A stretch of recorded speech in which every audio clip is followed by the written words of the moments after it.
जिल्हा परिषद कर्मचारी युनियनच्या वतीनं झेडपीच्या आवारात वृक्षारोपणाचा कार्यक्रम आयोजित करण्यात आला होता। योगी राजेंद्र शिवाचार्य महास्वामीजींच्या पुण्य आराधनानिमित्त आयोजित रक्तदान शिबिरास उत्स्फूर्त प्रतिसाद लाभला। विविध मागण्यांकडे लक्ष वेधण्यासाठी तहसीलदार आणि नायब तहसीलदार संघटनेच्या वतीनं एक दिवसीय धरणं आंदोलन करण्यात आलं आहे।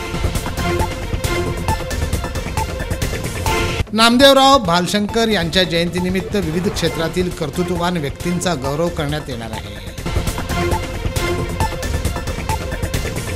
बाबूराव चाकोते प्रतिष्ठानतर्फे सोमवार दिनांक 25 डिसेंबर रोजी जिल्हास्तरीय कॅरम स्पर्धेचं आयोजन करण्यात येणार आहे।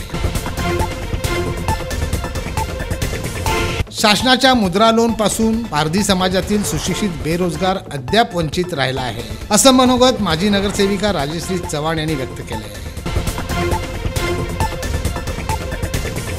सोलापूर महानगरपालिकेच्या वतीनं पेन्शनर्स डे मोठ्या उत्साही वातावरणात साजरा करण्यात आला।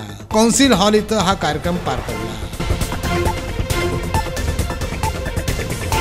राष्ट्रवादीचे सुप्रीमो शरद पवार यांच्या वाढदिवसानिमित्त आयोजित शिबिरात 103 जणांनी रक्तदान केलंय।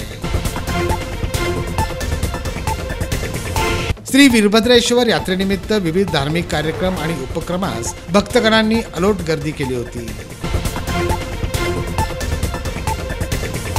शिवशाहीजवळील शंकरनगरात राहणाऱ्या 19 वर्षीय विद्यार्थिनीनं आत्महत्या केली आहे।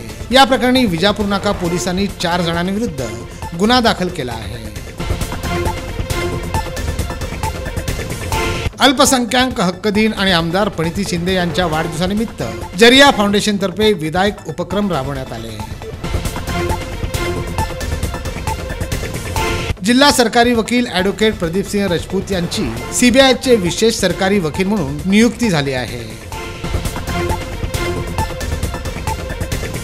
डॉक्टर शिवाजी शिंदे यांच्या काव्यसंग्रहास अंकुर साहित्य संघाचा राज्यस्तरीय पुरस्कार जाहीर झाला आहे।